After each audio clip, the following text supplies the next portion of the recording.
ఇక ఈరోజు నాగర్ కర్నూలు జిల్లా ప్రధాన వార్తలు చూసినట్టయితే నాగర్ కర్నూలు నియోజకవర్గంలో మాజీ ఎమ్మెల్యే మర్రి జనార్దన్ రెడ్డి పలు బాధిత కుటుంబాలను పరామర్శించి వాళ్లకు మనోధైర్యాన్ని కల్పించారు.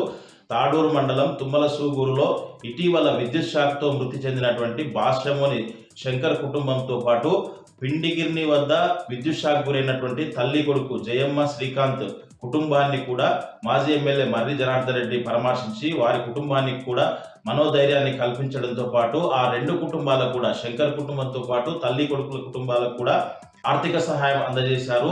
నియోజకవర్గంలో ఎవరికి ఏ ఆపద వచ్చినా అండగా ఉంటామని చెప్పేసి కూడా ఆయన భరోసా కల్పించినటువంటి పరిస్థితి కనిపించింది. ముఖ్యంగా బీఆర్ఎస్ శ్రేణులకు బీఆర్ఎస్ కుటుంబాలన్నింటికి కూడా చేదోడు వాదోడుగా ఉండడంతో పాటు అన్ని విధాలా కూడా అండగా ఉంటానని చెప్పేసి మాజీ ఎమ్మెల్యే మర్రి జనార్దన్ రెడ్డి హామీ ఇచ్చినటువంటి పరిస్థితి కనిపించింది.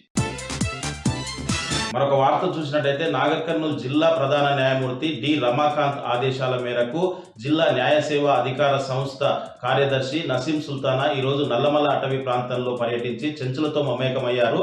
ఈ సందర్భంగా అచ్చంపేట నియోజకవర్గంలోని లింగాల మండలం అప్పాపూర్ పెంట మల్లాపూర్ పెంటల్లో ఆమె పర్యటించి లీగల్ అవేర్నెస్ ప్రోగ్రామ్ కండక్ట్ చేశారు. ఈ సందర్భంగా చెంచులతో పాటు పలువురు అధికారులు కూడా ఈ కార్యక్రమంలో పాల్గొన్నారు. ఈ సందర్భంగా చెంచులు మాట్లాడుతూ మాకు సమస్యలు ఉన్నాయని చెప్పేసి తాగునీటి సమస్యతో పాటు ప్రాథమిక వైద్యం రోడ్లు సక్రమంగా లేవని చెప్పేసి ఇవన్నీ కూడా త్వరితగతిన అందించే విధంగా చూడాలని చెప్పేసి వాళ్ళు నసీం సుల్తాన్ కోరినటువంటి పరిస్థితి కనిపించింది.